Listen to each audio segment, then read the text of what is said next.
దేవుని పరిశుద్ధ నామానికి మహిమ కలుగును గాక. మన ప్రభువును రక్షకుడైన యేసుక్రీస్తు నామములో యేసయ్య నీకే మహిమ అనేటువంటి కార్యక్రమాన్ని వీక్షిస్తున్న ప్రేక్షకులైన మీ అందరికీ శుభవందనాలు తెలియజేస్తూ ఉన్నాను. ప్రియ దేవుని బిడ్డలారా, ఈరోజు దేవుని వాక్యాన్ని ధ్యానం చేసుకోవడానికి ప్రభు మనకి సహాయం చేశారు కనుక మనం కొద్ది నిమిషాలు దేవుని వాక్యాన్ని ధ్యానం చేద్దాం. ప్రతిరోజు ఇలా మీ మధ్యకు వచ్చి దేవుని వాక్యాన్ని అందించడానికి ప్రభు సహాయం చేస్తూ ఉన్నారు. ఇది కేవలం దేవుడి ఉచితమైన మహాకృప. మేము నమ్ముతూ ఉన్నాం. ఈ కృపలో మీరు కూడా పాలిభాగస్తులైనందుకు ప్రభుని స్తుతిస్తూ ఉన్నాం. అలాగే ఈరోజు దేవుని వాక్యాన్ని ధ్యానం చేసుకుందాం. పరిశుద్ధ బైబిల్ గ్రంథాలు తెరచి కొరింథీయులకు రాసినటువంటి 2వ పత్రిక 8వ అధ్యాయం 9వ వచనాన్ని మనం ధ్యానం చేసుకోబోతూ ఉన్నాం. రెఫరెన్స్ మరి ఒక పర్యాయం తెలియజేస్తూ ఉన్నాం. కొరింథీయులకు రాసిన 2వ పత్రిక 8వ అధ్యాయం 9వ వచనాన్ని చదువుకుంటూ ఉన్నాం. మీరు మన ప్రభు అయిన యేసుక్రీస్తు కృపను ఎరుగుదురు గదా. ఆయన ధనవంతుడై ఉండి మీరు తన దారిద్ర్యము వలన ధనవంతులు కావాలనని మీ నిమిత్తము దరిద్రుడయ్యను. దేవుని పరిశుద్ధ వాక్యాన్ని దీవించి ఆస్వాదించి మన వినికిడిలో ఫలింపు చేయునుగాక. ఆమేన్. ప్రియ దేవుని బిడ్డలారా, ఈరోజు దేవుని కృపను గురించిన విషయాలు మీతో పంచుకోవాలని ఆశపడుతూ ఉన్నాం. కృపను గురించిన 3 సందర్భాలు 3 వాక్యాలు మీకు తెలియచేయడం జరుగుతూ ఉంది. ఒకటి, కృప అంటే ఏంటి? కృప అంటే ఏంటి? రెండవదిగా, ఆ కృప ఏం చేస్తుంది? దాని పని ఏంటి? మూడవదిగా, ఆ కృప యొక్క బోధ, ఆ కృప యొక్క ఉపదేశం ఏంటి అని ఒకసారి మనం ఆలోచన చేసినట్లయితే బైబిల్ గ్రంథంలో దాని యొక్క వాక్యాలు మనకి కనపడుతూ ఉంటాయి. అందులో మొదటిగా, కృప అంటే ఏంటి? చాలామంది దేవుని కృపను ఉచ్చరిస్తారు, కృప గురించి మాట్లాడతారు. చాలామంది కృప మీద పాటలు కూడా వ్రాసారు, పాడారు. మనం అందరం ఆ కృపను గురించిన పాటలు ఎన్నో విన్నాం. సంతోషమే. అయితే దేవుని కృప అంటే ఏంటో వాక్య ఆధారంగా మనం పరిశీలన చేసినట్లయితే అపోస్తలుడైన పౌలు కొరింథీయులకు రాసిన 2వ పత్రికలో ఈ మాటను తెలియచేస్తూ కృప యొక్క అర్థాన్ని వారికి తెలియచేస్తున్నారు. అందరం దేవుని కృప గురించి మాట్లాడుకుంటున్నాం, అందరం దేవుని కృప గురించి పాడుకుంటున్నాం, అందరం దేవుని కృప గురించి ఆలోచన చేస్తూ ఉన్నాం. ఆ కృప కావాలని ఆశపడుతున్నాం, ఈ కృప కోసం ప్రయాసపడుతున్నాం. ఈ కృప గురించి మనందరి ప్రార్థనలో ఖచ్చితంగా ఎత్తుపడుతూ ఆ పదాన్ని ఉచ్చరిస్తూ ఉన్నాం. అసలు ఆ కృప అంటే ఏంటి? దేవుని బిడ్డలారా, కృప అంటే ఏంటి అనేది జనాలందరికీ అర్థం కావాలని, ప్రజలందరూ దాన్ని తెలుసుకోవాలని, అసలు దాని మీనింగ్ ఏంటో ప్రజలకు తెలపాలని ఆశపడ్డాడు పౌలు భక్తుడు. అందుకనే కొరింథీ సంఘానికి ఉత్తరం రాస్తూ అందులో కృప గురించిన పదాన్ని వర్ణించాడు. ఇక్కడ కృప అంటే ఏంటి? దేవుని కృప విషయమై మనం ఆలోచన చేసినప్పుడు ఆ కృప యొక్క అర్థం ముందుగా తెలుసుకోవాలి కదా. ఇప్పుడు ఆ కృప అర్థం ఏంటో ఇక్కడ పౌలు భక్తుడు తేటగా చక్కగా చెప్తున్నాడు. మనం చదువుకున్న వాక్యంలో మొదటిగా కృప అంటే ఏంటో ఇక్కడ రాయబడింది. ఇదిగో మీరు మన ప్రభు అయిన యేసుక్రీస్తు కృపను ఎరుగుదురు కదా. ఆయన ధనవంతుడై ఉండి మీరు తన దారిద్ర్యము వలన ధనవంతులు కావాలనని మీ నిమిత్తమై ఆయన దరిద్రుడాయను అని రాశాడు. దేవుడు ధనవంతుడు, మనం ధనవంతులుగానే ఉండేవారు. మన ధనాన్ని మనం చేతులారా పోగొట్టుకున్నాం. ఇప్పుడు తిరిగి మరలా మనం ధనవంతులం కావాలి, మన స్థానాన్ని మనం పునరుద్ధరించుకోవాలి, తిరిగి మరలా పోగొట్టుకున్న దాన్ని సంపాదించుకోవాలి. ఎలాగైనా సరే మనం ధనవంతులంగా మార్చబడాలి, మనకు కలిగిన దరిద్రాన్ని దూరం చేసుకోవాలి. ప్రియ దేవుని బిడ్డలారా, దేవుడు ధనవంతుడు అని మనందరికీ వాక్యం ద్వారా పౌలు భక్తుడు తెలియచేస్తూ ఉన్నాడు. మనం కూడా ఆలోచన చేసినట్లయితే దేవుడు ఎంత ధనవంతుడంటే సమస్తమును, శూన్యములో ఉన్న సమస్తమును, సృష్టి అనబడి పిలువబడుతున్న ప్రతిదీ అంత దేవుడిదే. పర్వతాలు నావే, కొండలు గుట్టలు లోయలు అన్నీ నావే, 1000 కొండల మీద పశువులన్నీ నావే, గొర్రెలు మందలు మేక మందలు అన్నీ నావే, వెండి నాదే, బంగారం నాదే. దేవుడు చెప్తున్నాడు, సమస్తము నా వలనైనవి, సమస్తము నాదే, ఇదంతా నా ఆస్తి. ఆఖరికి మనిషి కూడా దేవుని ఆస్తిలో భాగమే. దేవుని మించిన ధనవంతుడి లోకంలో లేడు, ఈ సృష్టిలో లేడు, ఎక్కడా కూడా లేడు. దేవుడు మహాధనవంతుడు అన్నమాట. మరి అంత ధనవంతుడై ఉన్న దేవుడు మనిషిని చేసుకొని, తన పోలికలో చేసుకొని, ఆ మనిషికి తన వారసత్వాన్ని ఇచ్చి అదే స్థాయిలో మనిషిని నిలబెట్టాడు. దేవునికి ఉన్న మహిమనే ఆదామవ్వలకు ఇచ్చాడు. దేవునికి ఉన్నటువంటి ఆలోచనలే ఆదామవ్వలకు ఇచ్చాడు. దేవునికి ఉన్న సమస్త లక్షణాలు మానవ జాతికి ఇవ్వటం జరిగింది. ప్రియ దేవుని బిడ్డలారా, ఒక మాట ఆలకించండి. దేవుడు మానవుడిని చేసుకొని తన ఆస్తిని మానవుడికి ఇచ్చాడు. దేవుడు ధనవంతుడే, మానవుడు కూడా ధనవంతుడే, అన్నీ ఉన్నవాడు. మనుషులకు వస్తున్నట్లుగా ఇలాగ చెమట రాదు. ఆ దినాల్లో మనుషులు పడుతున్నట్టుగా ప్రయాస పడలేదు. ఆ దినాల్లో ఎవరి వ్యవసాయం చేయాల్సిన పని లేదు. ఆ దినాల్లో ఎవరి కష్టపడి పని చేయాల్సినటువంటి అవసరత రాలేదు. చెప్పులు లేకుండా తిరగాల్సిన పని లేదు. ఇప్పుడంటే చెప్పులు లేకుండా బయటకు పోతే మనకి ఇబ్బంది. ఆ దినాల్లో చెప్పులు లేకుండా తిరిగారు. ఎందుకంటే అవసరం లేదు, చెప్పులు లేకుండా వాళ్ళు నడవాల్సిన పని లేదు. ఎందుకంటే వాళ్ళకి చెప్పులతో పని లేకుండా దేవుడు చేసేసాడు. వారు వస్త్రాలు వేసుకోవడానికి ప్రయాసపడాల్సిన పని లేదు. ఈ దినాన మన వస్త్రాల కోసం ఎన్ని పాటలు పడుతున్నామో, వాళ్ళకి వస్త్రాలతో కూడా పని లేదు. ఎందుకంటే వారి దేహం అంతా దేవుని మహిమతో నింపబడింది.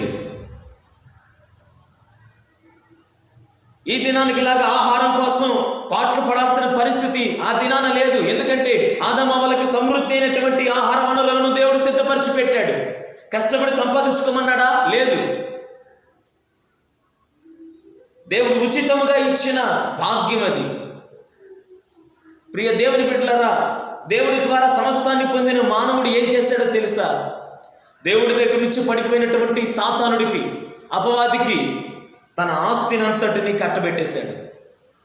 సాతానుడు కుయుక్తితో మానవుడి దగ్గర ఉన్నటువంటి ఆస్తిపాస్తులన్నింటినీ, ఆ ధనమంతటిని, మానవుడు కలిగి ఉన్న ఆశీర్వాదాలన్నింటినీ దొంగిలించాడు. మానవుడే వాడి చేతిలో మోసపోయి అపవాదికి తన ఆస్తిపాస్తులన్నింటినీ కట్టబెట్టేశాడు. తద్వారా సాతానుని ధనవంతుని చేసి మనం దరిద్రులం అయిపోయాం. బాగా గుర్తుపెట్టుకోండి, దేవుడు ధనవంతుడు, తన పిల్లల్ని కూడా ధనవంతులుగానే చేశాడు. మనం ఏం చేసామంటే దేవుని పిల్లగా ధనవంతులుగా ఉండాల్సిన మనం మన ధనాన్ని, మనకి ఇవ్వబడిన వరాల్ని, మనకి ఇవ్వబడినటువంటి ఆస్తిపాస్తులన్నింటినీ కూడా సాతాను వశం చేసేసాం. మీరు ఆలోచన చేసినట్లయితే సువార్తలో యేసు ప్రభు వారితో మాట్లాడుతూ ఉంటాడు. సాతానుడు 3 సార్లు ఉపవాసం ఉన్న తర్వాత శోధించాడు కదా. ఉపవాసం ఉండి పిమ్మట 3 సార్లు అపవాది యేసు ప్రభు వారిని శోధించిన సందర్భంలో ఎత్తైన పర్వతం మీదకి తీసుకెళ్ళిపోతాడు యేసు ప్రభుని. ఆ సందర్భంలో ఈ లోకమును, దాని రాజ్యమును, దాని మహిమయు, దాని ప్రభావాలన్నింటినీ ఒక్క నిమిషంలో అన్నీ చూపించేసి, ఇదిగో ఈ లోకమును, దీని మహిమను నేను నీకు ఇస్తాను, అది నాకు ఇవ్వబడింది, ఈ లోకములో నుంచి నాకు ఇవ్వబడింది అంతా. యేసు ప్రభుతో చెప్తున్న మాట ఇది నేను ఎవరికి ఇయ్యకూడదునో వానికి ఇస్తాను. కనుక నీవు నా కాళ్ళకు నమస్కరించి నా పాదములకు సాగిల పడితే నా పాదముల యొద్ద ఈ లోకమును, వాటి రాజ్యములను, వాటి వైభవాలు, వాటి ఈ లోక ప్రభావాలన్నీ నీకు చేతికి కట్టబెడతానంటాడు అపవాది. ప్రియ దేవుడి బిడ్డలారా, ఒక మాట జ్ఞాపకం చేసుకోండి. సాతానుడి చేతులకు ఎందుకు వెళ్ళిపోయింది? దేవుడు సృష్టిని చేసి, మానవుని చేసి, సృష్టి మీద అధికారాన్ని మొత్తాన్ని, లోకం మీద అధికారం మొత్తాన్ని మానవుడికి కట్టబెడితే, ఈ మానవుడు ఏం చేశాడు? తన చేతికి ఇవ్వబడిన ప్రతి ఆశీర్వాదాన్ని, తన చేతికి ఇవ్వబడిన ప్రతి ఆస్తిపాస్తులను, తన చేతికి ఇవ్వబడిన అధికారాన్ని తీసుకెళ్లి సాతానుడి చేతిలో పెట్టాడు. వాటి చేతిలో మోసపోయాడు.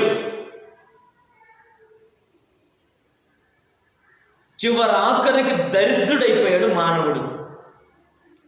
మనిషి దరిద్రుడిగా బ్రతకటం అతన్ని చేసిన దేవుడికి నచ్చక, మానవ జాతి అంతయు ఇలాగే ఉండటం నచ్చక, మాట వినలేదని దేవుడికి మనుషుల మీద కోపం ఉన్నప్పటికీ కూడా దీర్ఘశాంతము కలిగిన దేవుడు, కృప కలిగిన దేవుడు, దయ కలిగిన దేవుడు, ప్రేమ చూపించే దేవుడు తిరిగి ఆ మనుషులందరినీ కూడా తన యొక్క కృప ద్వారాగా వారు పోగొట్టుకున్న ధనాన్ని తిరిగిద్దామని, వారు ఒకప్పుడు ఏ స్థితిలో ఉన్నారో ఆ స్థితిలోనికి మరల వారిని తీసుకురావాలనే ఆశతో దేవుడు తన ఆస్తి అంతటినీ కూడా మానవుడికి ఇవ్వడానికి ఇష్టపడ్డాడు. ఇస్తే ఏమవుతుంది? ఇచ్చి అనే మాట దగ్గర ఒకసారి ఆగండి. దేవుడి దగ్గర ఉన్నటువంటి ధనమంతా మానవుడికి ఇచ్చేస్తే మరి దేవుడి దగ్గర ఏముంటుంది? ఏమీ ఉండదు. దరిద్రుడు దేవుడు ధనం పొందుకొని ధనవంతుడు అవుతున్నాడు. తన ధనం పోగొట్టుకున్న దేవుడు దరిద్రుడు అవుతున్నాడు. అంటే ఇతని దరిద్రతను దేవుడు తీసుకొని దేవుడి ధనాన్ని మానవుడికి ఇస్తున్నాడు. అంటే ప్రియ దేవుని బిడ్డలారా, ఇదే దేవుని కృప. అర్హత లేని వ్యక్తికి ఆ అర్హతను కలుగ చేయటానికి దేవుడు చేస్తున్నటువంటి ఒక ఉన్నతమైన గొప్ప ఆశీర్వాదం ఏంటంటే, ఒక కృప ఏంటంటే, అర్హత లేని మానవుడికి ఆ అర్హతను కలుగ చేసి అతని స్థానాన్ని మార్చి పోగొట్టుకున్న ఆశీర్వాదాలు తిరిగి పొందుకునేటట్టు చేయడానికి ఉచితముగా ఇవ్వబడినదే దేవుని కృప. ఇదే కృపకు అర్థం. అర్హత లేని వారికి ఆ అర్హతను కలుగ చేయటమే కృప యొక్క అర్థం. కనుక ప్రియ దేవుని బిడ్డలారా, పౌలు భక్తుడు కొరింథీ సంఘంతో చెప్తున్నాడు, మనకు కృప ఇవ్వబడింది. కృప అంటే ఏంటో తెలుసా? అర్హత లేని మనకి పొందుకోవడానికి ఆ అర్హతను కలుగజేసిందే దేవుని కృప. కనుక ప్రియ దేవుని బిడ్డలారా, మనమంతా కలిసి ఈ దేవుని కృపను పొందుకొని తప్పనిసరిగా ధనవంతులంగా కావాలని ప్రభు ఆశపడుతున్నాడు. మనం అలా అవ్వాలి. దేవుడు దరిద్రుడిగా అవటం వల్ల ఏంటి ఉద్దేశం మనందరికీ తెలుసు.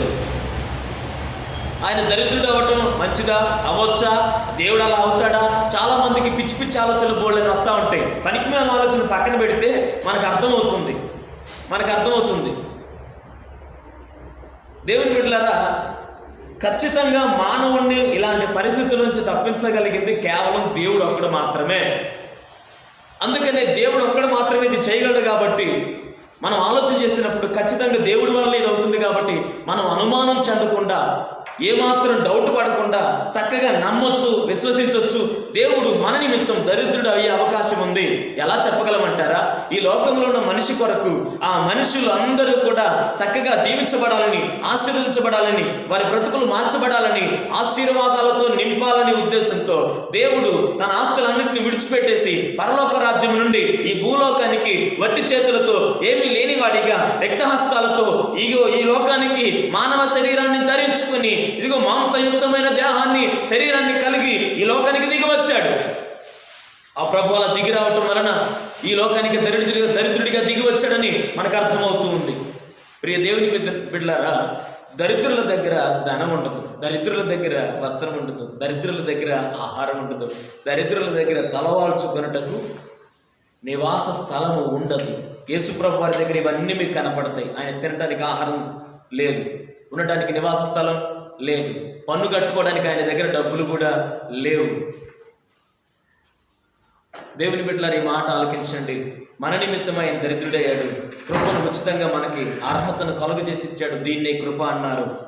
తర్వాత బైబిల్ గ్రంథ ప్రకారంగా మీకు చెప్పాలనుకున్నటువంటి రెండవ మాట, ఈ కృప యొక్క పని ఏంటి? ఈ కృప యొక్క పని ఏంటి? ఏం చేస్తుంది ఈ కృప అంటే మనం ఆలోచన చేద్దాం. అందరూ బైబిల్ గ్రంథాలు తెరిచి తీతుకు రాసినటువంటి ఎఫెసీయులకు రాసినటువంటి పత్రికలో 2వ అధ్యాయం 5వ వచనం 8వ వచనంలో ఇలాగ రాయబడి ఉంటుంది. ఎఫెసీయులకు రాసిన పత్రిక 2వ అధ్యాయం 5వ వచనం అలాగే 8వ వచనాన్ని చదువుదాం. దేవుడు కరుణా సంపన్నుడై ఉండి మనము మన అపరాధముల చేత చచ్చిన వారమై ఉండినప్పుడు సహితము మన ఎడల చూపిన తన మహాప్రేమ చేత మనలను క్రీస్తుతో కూడా బ్రతికించెను. కృపచేత మీరు రక్షింపబడి ఉన్నారు అనే పదాన్ని వాడాడు. ఆ తర్వాత 8వ వచనంలో మీరు విశ్వాసము ద్వారా కృపచేతనే రక్షింపబడి ఉన్నారు. ఇది మీ వలన కలిగినది కాదు, దేవుని వరమే అనే పదాన్ని వాడటం జరిగింది. ప్రియ దేవుని బిడ్డలారా, లేఖనంలో రాయబడిన మాట ప్రకారంగా ఈ కృప ఏం చేస్తుందంటే రక్షిస్తుంది అని అర్థం చేసుకోవాలి. దేవుని బిడ్డలారా, జ్ఞాపకం చేసుకుంటే కాలాలు కొన్ని విభాగాలుగా విభాగించబడ్డాయి ఈ బైబిల్ గ్రంథంలో. అనాది కాలం, ఆది కాలం, సృష్టి ఆది కాలం, అలాగే తర్వాత అజ్ఞాన కాలం, ఆ తర్వాత మనసాక్షి కాలం, ధర్మశాస్త్ర కాలం, అందులోనే వాగ్దాన కాలం ఉంది. ఆ తర్వాత ధర్మశాస్త్ర కాలం యేసు ప్రభు వారు చనిపోయి తిరిగి లేచిన తర్వాత నుంచి అక్కడ ముగించబడింది. ఆయన మరణం దగ్గర ఆ ధర్మశాస్త్ర కాలం ముగించబడగా యేసు క్రీస్తు ప్రభు వారి ద్వారా, ఆయన మరణం ద్వారా కృప ఈ లోకానికి ప్రవేశించింది. ఆ కృప యేసు ప్రభు వారి రాకడ పర్యంతం వరకు కొనసాగుతుందని, ఆ కృపాకాలంలోనే మనమున్నామని మనందరికీ తెలిసిన విషయమే. ప్రియ దేవుని బిడ్డలారా, ఈ కృపాకాలంలో మనం ఉన్నాం. ఏం జరుగుతుంది ఈ కృపాకాలంలో మీరు ఆలోచన చేసినట్టయితే, యేసు ప్రభు వారు చనిపోయి తిరిగి లేచిన తర్వాత కృప ప్రవేశించింది లోకానికి. ఈ కృపాకాలంలో రక్షణ అనేది మొట్టమొదటిగా ఈ లోకంలో జరగడం ప్రారంభించింది. ప్రతి మనిషి మారు మనసు పొందుతున్నాడు, ప్రతి మనిషి రక్షణ పొందుతున్నాడు, ప్రతి మనిషి పరలోకం నుంచి పంపబడిన పరిశుద్ధాత్మను పొందగలుగుతూ ఉన్నాడు. ఈ కృప ద్వారా దేవుని బిడ్డలారా, ప్రతి ఒక్కరూ రక్షణ పొందడానికి అవకాశం ఏర్పడింది. మీరు గమనించినట్లయితే యేసుక్రీస్తు ప్రభు వారిని నమ్మి విశ్వసించి బాప్తిసం పొంది మారు మనసు పొంది రక్షించబడిన జనాంగంలో గుంపులో చేర్చబడిన వారిని కొంతమందిని లెక్కేయగలిగితే మనం, ప్రియ దేవుని బిడ్డలారా, విస్తారమైన పరిచర్య, అనేక మంది ఆత్మల రక్షణ ఈ కృపాకాలంలోనే జరిగినట్టుగా మనం చూడగలుగుతూ ఉన్నాం. యేసు ప్రభు వారు చనిపోయి తిరిగి లేచింది మొదలుకొని నేటి వరకు ఎన్ని సంఘాలు ఉన్నాయి, ఎంతమంది సేవకులు ఉన్నారు, ఎంతమంది విశ్వాసులు ఉన్నారు, ఎంతమంది బాప్తిసం పొందారు, ఒక్కొక్క సంఘానికి ఎంతమంది విశ్వాసులు వస్తున్నారు, ఒకసారి మనం ఆలోచన చేయగలిగితే అర్థమవుతుంది. రక్షణ మరి ప్రాముఖ్యంగా ఈ కృపాకాలంలో జరుగుతుంది. కృప అనేకులను రక్షించడానికి ఉపయోగపడుతుంది. ప్రియ దేవుని బిడ్డలారా, గమనించండి, ఈ కృపాకాలంలో అనేకులకు రక్షణ జరుగుతుంది. కృప రక్షిస్తుంది. యేసుక్రీస్తు ప్రభు వారు కూడా అందరికీ ఈ కృపను ఉచితంగా ఇస్తున్నాడు. రక్షణ పొందడానికి మనమేం చెల్లించాల్సిన పని లేదు, మారు మనసు పొందడానికి మనమేం చెల్లించాల్సిన పని లేదు. దేవుని బిడ్డలారా, మన కొరకు ఆయన రక్తాన్ని చెందించాడు. ఆ రక్తంలో మన పాపాలు కడుక్కుని మారు మనసు పొంది నీటి బాప్తిస్మము ద్వారా రక్షణ మార్గంలోనికి మనం అడుగు పెట్టాలి. ఈ కృపలోనే రక్షణ మాత్రమే కాదండి, పాప క్షమాపణ పొందగలుగుతున్నాం. ఈ కృపలోనే రాకడ కొరకైన సిద్ధపాటు కలుగుతుంది. ఈ కృపలోనే సంఘం విస్తరింపచేయబడుతుంది. అనేక మంది వేలగా దేవుని సన్నిధిలోకి చేర్చబడుతున్నారు అనేకులు. కృప రక్షిస్తుంది. మీరు విశ్వాసము ద్వారా కృపచేతనే మీరు రక్షించబడి ఉన్నారు. ప్రియ దేవుని బిడ్డలారా, ఈ కృప ఏం చేస్తుందో తెలుసా? ఇంకా ఈ కృప బలపరుస్తుంది. ఈ కృపాకాలంలో రక్షణ, మారుమనస్సు, బాప్తిస్మము, అభిషేకము, ప్రియ దేవుని బిడ్డలారా, బలం. తిమోతితో అంటాడు పౌలు భక్తుడు, నా ప్రియ కుమారుడా, క్రీస్తు యేసునందున్న కృపచేత నీవు బలవంతుడవు కమ్ము అనే పదాన్ని వాడతాడు. ప్రియ దేవుని బిడ్డలారా, ఈ మాట గమనించండి. యేసుక్రీస్తు ప్రభువారు మనందరికీ ఉచితముగా ఈ కృపనివ్వటం జరిగింది. ఈ కృప మనల్ని రక్షిస్తుంది, మనల్ని కాపాడుతుంది, రక్షణ మార్గంలోకి తీసుకువెళ్తుంది. కాబట్టి కృప పని ఏంటంటే రక్షించటం, అనేకులను ప్రభు మార్గంలోనికి నడిపించటం, అనేకులను ప్రభు దగ్గరికి సిద్ధపరచటం, దేవుని రాజ్యాన్ని కట్టడం. ఈ కృప యొక్క పని, ఆ కృప యొక్క వర్క్ మనకు అర్థమవుతుంది. మూడవదిగా మీకు చెప్పాలనుకున్న మాటను నేను ముగించడానికి ఇష్టపడుతూ ఉన్నాను. ముగింపులోనికి వస్తూ ఉండగా అందరూ జాగ్రత్తగా ఆలకించండి. ఆఖరిగా కృప యొక్క బోధ ఏంటి, కృప యొక్క బోధ ఏంటి అని మనం ఆలోచన చేసినట్లయితే, కృప యొక్క బోధ, ప్రియ దేవుని బిడ్డలారా, మాకు మంచి పాస్టర్ గారు ఉన్నారు, దీవెని కుమార్ గారు. ఆ పాస్టర్ గారు ఏం చేశారో తెలుసా? ఒక దినాన ఒక భక్తుడి యొక్క బోధను మాకు వివరించారు. వారు వివరించిన సందర్భాన్ని మేము జ్ఞాపకం చేసుకున్నాం. అంటే మనుషులు మాత్రం ఎప్పుడు బోధించినట్టుగా మాకు అర్థమవుతూ ఉండేదన్నమాట. దేవుని ఆత్మ బోధించినట్టుగా అర్థమవుతూ దేవుడు బోధిస్తున్నట్టుగా అర్థమవుతూ ఉంటుంది. బోధ ఎప్పుడు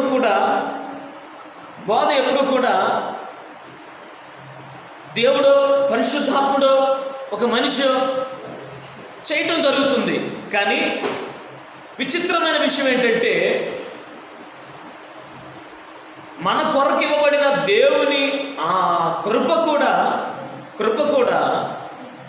మనకు ఒక బోధ చేయడానికి ఇష్టపడింది.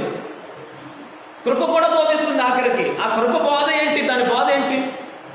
దేవుని బిడ్డలారా, ఈ లోకంలో మంచి బోధ ఉంది, దుర్బోధ ఉంది. కొంతమంది బిడ్డలు దుర్బోధ చేసుకుంటూ పోయారు, కొంతమంది బిడ్డలు మంచి బోధ చేసుకుంటూ వెళ్ళారు. కృప కూడా మనుషులకు బోధించే పరిస్థితి వచ్చింది. ఆ కృప ఏం బోధిస్తుంది అంటే, తీతుకు రాసినటువంటి పత్రిక 2వ అధ్యాయంలో 11వ వచనాన్ని మనం చదవగలిగితే, అక్కడి నుండి 3 వచనాలు చదువుదాం. ఏలయనగా సమస్త మనుషులకు రక్షణకరమైన దేవుని కృప ప్రత్యక్షమై మనము భక్తిహీనతను, ఇహలోక సంబంధమైన దురాశలను విసర్జించి శుభప్రదమైన నిరీక్షణ నిమిత్తము, అనగా మహాదేవుడును మన రక్షకుడునైన యేసు క్రీస్తు మహిమ యొక్క ప్రత్యక్షత కొరకు ఎదురు చూచుచు ఈ లోకములో స్వస్థ బుద్ధితోనూ నీతితోనూ భక్తితోనూ బ్రతుకుచుండవలనని మనకు బోధించుచున్నది అన్న వాక్యాన్ని పౌలు భక్తుడు తన ఆత్మీయ కుమారుడైనటువంటి తీతుకు ఈ ఉత్తరాన్ని రాసి పంపిస్తూ చెప్తూ ఉన్నాడు. ప్రియ దేవుని బిడ్డలారా, కృప ప్రత్యక్షమై మనుషులందరికీ బోధించిన బోధ ఇది. ఇక్కడ మనం ఆలోచన చేసినట్లయితే, భక్తిహీనతను, ఇహలోక సంబంధమైన దురాశలను విసర్జించాలి అని చెప్పింది. మొదటిగా ఈ బోధ చేసినటువంటి విధానంలో మొదటి భాగాన్ని ఆలోచన చేసినట్లయితే, కృప ప్రత్యక్షమై బోధించిన బోధలో మొదటి భాగం విసర్జించాల్సినవి కొన్ని ఉన్నాయి, వాటిని విసర్జించండి అని చెప్తుంది. అంటే మన దగ్గర నుంచి కొన్నిటిని దూరం చేసుకోవాలి. భక్తిహీనతను మన దగ్గర నుంచి దూరం చేసుకోవాలి. ఇహలోక సంబంధమైన దురాశలను మన దగ్గర నుంచి దూరం చేసుకోవాలి. కానీ మనందరి జీవితంలో ఉన్నవేంటి ఒకసారి ఆలోచన చేద్దాం. ఈ లోకంలో మనం బ్రతుకుతున్నప్పుడు ఖచ్చితంగా మన చుట్టూ ఉన్నటువంటి మనుషులను చూసి కాస్త భక్తిహీనత మనలోని కూడా ప్రవేశిస్తుంది. ఆ భక్తిహీనత వలన దేవుడు మన జీవితంలో చేయాల్సిన కార్యాలు కూడా చేయలేకపోతున్నారు. మనలో భక్తి లేక కాదండి, లోపించి. భక్తిహీనత అంటే భక్తి లేదని కాదు దాని అర్థం. రక్తహీనత అంటారు కదా, అంటే రక్తం లేదని దాని అర్థం ఉంది, కానీ ఉండాల్సినంత లేదని. హీనించింది, హీన దశకి వెళ్ళిపోయింది దాని స్థాయి. రక్తం కూడా మన శరీరంలో ఎలాగైతే హీన దశకు వెళ్ళిపోయిందో, అలాగే మనలో ఉండాల్సిన భక్తి కూడా హీన దశకి వెళ్ళిపోతుంది. ఉండాల్సినంత లేదు, మనం చేయాల్సిన భక్తి చేయట్లా, ఉండాల్సిన రీతి ఉన్నట్లా. గుండెల మీద చేసుకొని చెప్పగలమా? దేవుని సన్నిధిలో నేను ఏ విధంగా అయితే భక్తి చేయాలో ఆ విధంగానే చేస్తున్నాను, దేవునికి ఇష్టమైన భక్తి నేను చేస్తున్నానని కరెక్ట్గా మన గుండెల మీద చేసుకుని చెప్పగలమా? నమ్మకం లేదు, సందేహించగలుగుతున్నాం. అంటే ఏంటి దాని అర్థం? మనం ఈ లోకంలో బ్రతుకుతున్న దినాలలో ఉండగా కొంచెం భక్తిహీనత అనేది మనలోని కూడా ప్రవేశించే అవకాశం ఉంది. సాతానుడు దాన్ని మనలోనికి ప్రవేశపెట్టడానికి నానా రకాలుగా ప్రయత్నిస్తూ ఉంటాడు. కనుక ఈ దేవుని బిడ్డలారా, భక్తిహీనత మనలోనికి రాకుండా చూసుకుందాం. అది మనలోనికి వస్తే మనం దేవుని కృప ద్వారాగా నడిపించబడలేము. దేవుని బిడ్డలారా, ఆ కృప బోధించే విషయం ఏంటంటే, భక్తిహీనత నుంచి మీరు దూరంగా వెళ్ళిపోండి, అది మీలోనికి రానివ్వద్దు అంటది. ఆ తర్వాత చెప్పే విషయం ఏంటో తెలుసా? విసర్జించాల్సింది ఇహలోక సంబంధమైనటువంటి దురాశలు. ఈ లోకంలో బ్రతుకుతున్న మనుషులందరిలో కూడా ఏదో ఒక రకంగా, ఏదో ఒక విధానంలో, ఏదో ఒక పద్ధతిని బట్టి దురాశలు కలిగే అవకాశం ఉన్నాయి. మనుషులలో దురాశలు కలగబట్టే దొంగతనాలు జరుగుతున్నాయి. మనుషులలో దురాశలు కలగబట్టే, ఇహలోక సంబంధమైన దురాశలు కలగబట్టే హత్యలు జరుగుతున్నాయి. ఇహలోక సంబంధమైన దురాశలు వారిలో ఉండబట్టే దేవుని బిడ్డలారా, కొంతమంది చేయకూడని నానా రకాలైనటువంటి పాపాలు చేయడానికి అవకాశాలు కలుగుతూ ఉన్నాయి. మన దేశంలో మనం ఆలోచన చేసినట్లయితే, చాలా వరకు దేశంలో ప్రపంచంలోనే మనం ఆలోచన చేసినట్లయితే, మనుషులందరిలో కూడా ఇహలోక సంబంధమైన దురాశ అనేది ఒకటి వచ్చేసింది. సాతానుడు దాన్ని ప్రవేశపెడుతూ ఉన్నాడు. అది కలిగిన వారంతా కూడా దొంగతనమో, లేకపోతే హత్యో, లేకపోతే అబద్ధాలో, లేకపోతే వేరే కార్యక్రమాలు దేవునికి ఇష్టం లేని పనులు, ఏదో ఒక రకంగా వారు తప్పుడు మార్గంలోకి వెళ్ళే అవకాశాలు కలుగుతూ ఉన్నాయి. కనుక ప్రియ దేవుని బిడ్డలారా, బైబిల్ గ్రంథం చెప్తుంది, ఇహలోక సంబంధమైన దురాశలను నీవు విసర్జించాలి. ఇహలోక సంబంధమైన మాలిన్యం నీకు అంటకూడదు. ఇహలోక సంబంధమైన దేవుని దగ్గరకు రాకూడదు. అందుకనే కృప బోధించే విషయం ఇదే అన్నమాట. ప్రియ దేవుని బిడ్డలారా, గమనించండి, యేసుక్రీస్తు ప్రభు వారు కృపను మన కొరకు పంపిస్తే అది మనకు చేసిన బాధలో ఒకటి విసర్జించాల్సినవి భక్తిహీనతను, ఇహలోక సంబంధమైనటువంటి దురాశలను మీరు విసర్జించాలి అని మొదటిగా ఆ భాగాన్ని బోధించింది. ఆ తర్వాత శుభప్రదమైన నిరీక్షణ నిమిత్తము అనగా మహాదేవుడును మన రక్షకుడైన యేసుక్రీస్తు మహిమ యొక్క ప్రత్యక్షత కొరకు ఎదురు చూచుచు, యేసుక్రీస్తు యొక్క మహిమ ప్రత్యక్షత కొరకు ఎదురు చూడాలి. ఆయన మహిమతో ఈ లోకానికి రానై ఉన్నాడు. తన సంఘాన్ని తీసుకెళ్ళడానికి రానై ఉండగా ఆ రాకడ కొరకు ఆశతో, నిరీక్షణతో, శుభప్రదమైన నిరీక్షణ అనే పదాన్ని వాడాడు భక్తుడైన పౌలు. దేవుని కృప ఈ పదాన్ని ఉచ్చరిస్తూ బోధిస్తుందంట జనులందరికీ. ప్రియ దేవుని బిడ్డలారా, ఆలోచించండి. యేసుక్రీస్తు ప్రభు వారు మనందరి కోసం రానై ఉన్నాడు. మన నమ్మకం, మన విశ్వాసం, మన గట్టి పట్టు ఏంటంటే ఆయన ఈ లోకానికి వచ్చాడు. వచ్చిందనేది వాస్తవం, చరిత్ర నమ్మదగినది, ఎవడు దాన్ని మార్చలేడు. వచ్చాడు. ఆయన మనుషులందరి కొరకు అప్పగింపబడి చనిపోయాడు. అది కాదని చెప్పడానికి ఎవరికి దమ్ము లేదు. ఎందుకంటే ఆయన చనిపోయాడు అనడానికి ఆధారాలు ఇశ్రాయేలు దేశంలో నేటికి ఉన్నాయి. మనుషులందరి కొరకు రక్తం చిందించడానికి రక్తసిద్ధమైనటువంటి ఆ యెరూషలేము వీధులను ఒకసారి చూడండి, ఆ చరిత్రను చూడండి. జరిగిపోయిన చరిత్రను ఎవడు మార్చలేడు. చరిత్రగానే కనబడుతుంది. చనిపోయిన దేవుడు అలాగే ఉన్నాడని అనడానికి కూడా వీల్లేదు. ఎందుకంటే ఆ దేవుడు మరణ బంధకములను ఛేదించుకొని, ఆ మరణ పాశములను తొలగించుకొని, మరణం యొక్క ములును విరిచి ఆయన సమాధి చేయబడిన వాడై యేసుక్రీస్తు ప్రభు వారు 3వ దినాన మృత్యుంజయుడిగా సమాధిలో నుంచి బయటకు వచ్చాడు. దానికి రుజువులు ఉన్నాయి. ప్రపంచవ్యాప్తంగా దేవుళ్ళని చెప్పుకొని, నేను గొప్ప వ్యక్తులని, లేకపోతే ఈ యుగానికి నేనే సమస్తునని చెప్పి, ఇంకా చెప్పాలంటే ఇదిగో అన్నీ నేనే మీకు కలియుగ దైవాన్ని అని చెప్పుకున్న వారు అందరూ కూడా ఏమయ్యారు? అందరూ కాలం చేశారు, సమాధి చేయబడ్డారు. ప్రియ దేవుని బిడ్డలారా, చాలామంది సజీవ సమాధిగా చేయించుకున్న వాళ్ళు కూడా ఉన్నారు. కానీ క్రైస్తవుడిగా నీకు నాకు అన్న విశ్వాసం, ప్రియ దేవుని బిడ్డ, యేసుక్రీస్తు ప్రభువు చనిపోయాడు అన్నది ఎంత నిజమో ఆయన తిరిగి లేచాడు అన్నది కూడా అంతే నిజముగా చెప్పగలం. ఎందుకంటే ప్రపంచవ్యాప్తంగా సమాధులన్నీ కూడా మూసివేయబడినవే ఉన్నాయి, కానీ ప్రపంచవ్యాప్తంగా తెరవబడిన సమాధి ఒకే ఒక్కటి, నజరేయుడైన యేసయ్యది. ఇదిగో ఆయన ఈ లోకానికి రక్షకుడిగా, మనిషి కుమారుడిగా, దేవుడిగా దిగివచ్చి యేసు ప్రభు వారు నరవతారాన్ని ధరించుకొని మనుషుల పాపం కొరకు ఆయన ఈ లోకములో ఇదిగో ఎన్నో రకాలుగా ప్రార్థనలు, యాచనలు చేసి అనేకులకు సువార్త ప్రకటించి, అనేకులు స్వస్థపరిచి, చచ్చిన వారిని లేపి, అద్భుతాలు చూపి, అదిగో అనేక పాపాల కొరకు మరణించి ఆయన సమాధి చేయబడి తిరిగి 3వ దినాన అన్న మాట ప్రకారంగా తిరిగి లేచిన దేవుడు తన సమాధిని ఖాళీగానే ఉంచాడు. నేటికి ఆ సమాధి ఖాళీగానే ఉంది. మరి ఎవరి సమాధులైనా ఖాళీగా ఉన్నాయా అంటే దేని అర్థం? అది యేసు ప్రభు వారు లేచాడు అని అర్థం అన్నమాట. ఆయన తిరిగి లేచాడు, పునరుత్థానుడయ్యాడు. అది ఎంత నిజమో. ఆరోహణుడయ్యాడు. ఆయన పునరుత్థానుడైనప్పుడు ఎవరు నమ్మట్లేదు కదా, లేచాడు తిరిగి లేచాడంటే ఎవరు నమ్మట్లేదు కదా. ఆ దినాన చరిత్ర గ్రంథాల్లో రాయబడింది. ఆ దినాన యేసు ప్రభు వారు సమాధి చేయబడి తిరిగి లేచిన తర్వాత అనేక మందికి 40 దినాల పాటు కనబడుతూనే ఉన్నాడు. ఒకే చోట 400 మందికి ఒకేసారి ఒకే సమయంలో అనేకులు కనపడ్డాడు. సాధ్యమేది? ఏదో ఒట్టి కట్టకదనుకుంటున్నారు. మనుషులకు అసాధ్యమే, కానీ దేవుడికి సమస్తము సాధ్యమే. నీవు దేవుణ్ణి ప్రశ్నించగలిగే ఆ ధైర్యం నీకుందా? ఆయనకు సాధ్యమే ఇది. యేసు ప్రభువు తిరిగి లేచిన దేవుడు అనేకులు కనపడి రుజువుపరుచుకున్నాడు. దేవుని బిడ్డ, అంతెందుకు, ఆయన తిరిగి లేచిన తర్వాత ఆయన గాయాల్లో వేలు పెట్టి చూచి ఈయన నిజంగా లేచాడు అని చెప్పినటువంటి భక్తుడు, శిష్యుడైనటువంటి దిదుమ అనబడిన తోమ మన భారతదేశానికి సువార్త చెప్పడానికి రాలేదా? ఆయన సమాధి మన దేశంలో లేదా? దేవుని బిడ్డలారా, ఆయన కట్టిన సంఘం మన దేశంలో లేదా? ఆయన వచ్చి మొదటిగా అద్భుతాలు చేసి యేసు మహిమను కనపరిచి అనేక మంది కేరళ ప్రాంతంలో, చెన్నై ప్రాంతంలో తిరుగుతూ అనేక మందిని మార్చి ప్రభు వైపు త్రిప్పి నిజ దేవుణ్ణి అనుసరించేటట్టు చేయలేదా?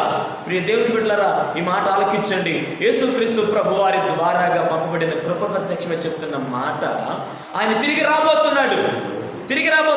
పునరుద్ధరణుడు దేవుడు ఎత్తబడ్డాడు. తిరిగి మనుషులందరి కొరకు ఇక్కడ నుంచి తన సంఘాన్ని తీసుకొని పరలోక రాజ్యం వెళ్ళడానికి ఆయన సిద్ధమై ఇదిగో రాబోతున్నాడు. మహిమ కలిగిన ఆయన ప్రత్యక్షత దినం కొరకు నిరీక్షణతో, శుభప్రదమైన నిరీక్షణతో నీవు ఎదురు చూడాలి కదా. నీవు ఎదురు చూడాలి. అలాగ బ్రతకాలని నేర్పుతుంది ప్రభు కృప. ఈ లోకంలో స్వస్థ బుద్ధితో కూడా మనం బ్రతకాలట. ఎలా బ్రతకాలో తెలుసు ఈ లోకంలో? స్వస్థ బుద్ధితో. ప్రియ దేవుని బిడ్డలారా, దేవుని కృప ప్రత్యక్షమే చెప్తున్న విషయాలు. ఒకటి, విసర్జించండి. రెండవది, బ్రతకండి. రెండు విషయాలు కనపడుతూ ఉంటాయి ఇందులో. అయితే ఒకటి విసర్జించటం, రెండవది బ్రతకటం. బ్రతికే విషయంలో ఎలా బ్రతకాలో కృప చెప్తున్న విషయాలు జ్ఞాపకం చేసుకుంటే, యేసుక్రీస్తు మహిమ ప్రత్యక్షత కొరకు ఎదురు చూస్తూ బ్రతకాలని చెప్పింది. ఆ తర్వాత స్వస్థ బుద్ధితో బ్రతకాలని చెప్పింది. దానికి బైబిల్ తర్జుమా ప్రకారంగా ఆలోచన చేస్తే స్వస్థ బుద్ధి అంటే ఆరోగ్యకరమైన బుద్ధి అని అర్థం, మంచి బుద్ధి అని అర్థం. ఆరోగ్యకరమైన బుద్ధి, మంచి బుద్ధితో మనం ఈ లోకంలో బ్రతకాలి. మన బుద్ధి బాగుండాలి. కొంతమంది జీవితాలను చూస్తూ ఉంటే వారి బుద్ధి బాగోలేదండి, మంచి బుద్ధులు లేవు, మంచి బుద్ధులు నేర్చుకోవాలా. వారి బుద్ధి అంతయ్యకుండా పాడైపోయింది. ప్రియ దేవుని బిడ్డలారా, బైబిల్లో ఒకడు ఉన్నాడు, తండ్రిని విడిచి తప్పు మార్గాన్ని వెళ్ళిపోయి స్నేహితులను ఆశ్రయించి వారి జీవితం అంతా పాడు చేసుకొని వాడి బుద్ధిని పక్కదారి పట్టించాడు. ఆ బుద్ధి గడ్డి తినడానికి వెళ్ళలేదండి, పందులు తిని పొట్టు తింటకపోయింది. ప్రియ దేవుని బిడ్డలారా, ఆలోచన చేయండి. వాడి బుద్ధి పందులు తినే పొట్టు అంటే అదొక గడ్డి జాతి మొక్కే, ఒక రకంగా గడ్డి తింటాకే పోయిందని చెప్పాలి. మరి అతని బుద్ధి అలా పోయింది. చాలామంది నిజమైన దేవుణ్ణి విడిచి, తండ్రులను విడిచి వారి బుద్ధులు ఇలాగ వెళ్ళిపోతున్నాయి. దేవుని బిడ్డలారా, మనమైతే స్వస్థ బుద్ధితో ఈ లోకంలో బ్రతకాలి అని కృప చెప్తుంది. తర్వాత నీతితో బ్రతకాలట. నీతి, దేవుని బిడ్డలారా, మన జ్ఞాపకం చేసుకుంటే రాజ్యనీతి ఉంటుంది, లోకనీతి ఉంటుంది, దైవనీతి ఉంటుంది. దేవుని బిడ్డలారా, మనం జ్ఞాపకం చేసుకున్నప్పుడు రాజ్యనీతి మనందరికీ తెలుసు, లోకనీతి మనందరికీ తెలుసు. మరి దైవనీతి అది కూడా తెలియాలి కదా. దేవుని నీతి ఏదో బైబిల్ గ్రంథాన్ని చదివితే అర్థమవుతుంది. ఆ నీతి ప్రకారంగా మనం బ్రతకాలని కృప కోరుకుంటుంది, మనకు బోధిస్తుంది. నీతితో మనం ఈ లోకంలో బ్రతకాలట. ఆ తర్వాత మాట, భక్తితో బ్రతకాలి. మన జీవితంలో ఖచ్చితంగా భక్తి ఉండాలి. ప్రభు సన్నిధిలో మనం భక్తి చేసే వారిగా ఎదగాలి. మన బ్రతకంతా భక్తి చేసుకుంటూ బ్రతకాలి. భక్తి మార్గంలో మనం నడిపించుకోవాలి. ఈ లోకములో బ్రతుకుతున్న దేవులన్నీ కూడా దేవుని యందు భయభక్తులు కలిగి ఉండాలి. దేవుని బిడ్డలారా, భయం ప్లస్ భక్తి = భయభక్తులు. మనము దేవుని యందు భయమును మాత్రమే కాదు, భక్తిని కూడా చేయాలి. ఆ తర్వాత ప్రియ దేవుని బిడ్డలారా, ఈ రీతిగా మనమంతా కలిసి బ్రతుకుచుండవలనని ఆ కృప ప్రత్యక్షమై మనందరికీ కూడా బోధిస్తుంది. కృప యొక్క బోధ ఇది 2 భాగాలు. ఒకటి విసర్జించు, రెండోది బ్రతుకు.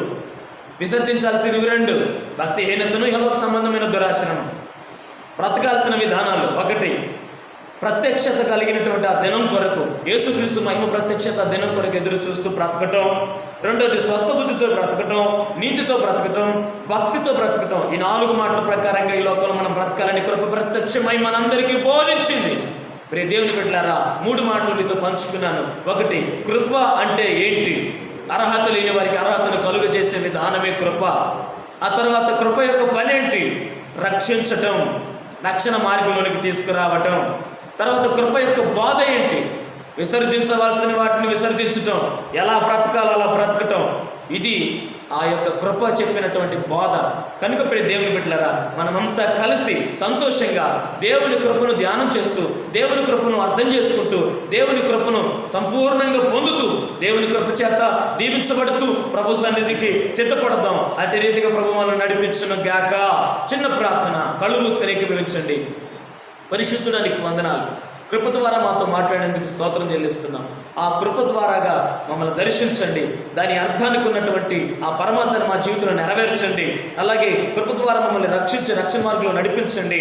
ఆ కృప చెప్పే బోధ ప్రకారంగా మేము బ్రతకడానికి మాకు సహాయం చేయమని ఎత్తబడిన వాక్యం నా దేవా ఎంతమంది అయితే వింటున్నారో, ఎంతమంది అయితే చూస్తున్నారో వారందరి జీవితాల్లో కార్యసిద్ధి కలుగ చేయమని, వాక్యం ద్వారా వారిని బలపరచమని వేడుకుంటూ నీ రాకడ కొరకైన సిద్ధపడు దయచేయమని యేసు నామములో ప్రార్థించి వేడుకొని పొందినాను మా పరమ తండ్రి. ఆమేన్. ఆమేన్. మీ అందరికీ వందనాలండి. యేసయ్య నీకే మహిమ అనేటువంటి టీవీ కార్యక్రమం, ఈ యొక్క కార్యక్రమాన్ని జాగ్రత్తగా వీక్షిస్తూ ఇందులో వచ్చే ప్రతి వీడియోని, వాక్యాన్ని విని ఆధ్యాత్మిక మేలు పొందాలని ప్రేమతో కోరుతూ, ఇంకా ఈ ఛానల్ని ఎవరైనా సబ్స్క్రైబ్ చేసుకోకపోతే చేయండి. పక్కన ఉన్నటువంటి బెల్ సింబల్ని ప్రెస్ చేయండి. తప్పనిసరిగా వాక్యాలన్నీ జాగ్రత్తగా విని దైవ దేవుళ్ళ ఆశీర్వాదాలు పొంది దేవుని రాకడ కొరకు సిద్ధపడాలని ప్రేమతో మనవి చేస్తూ మీ అందరికీ వందనాలు తెలియజేస్తున్నాను. మిమ్మల్ని అందరినీ ప్రభు దీవించి ఆశీర్వదించునుగాక. ఆమేన్. Praise lord.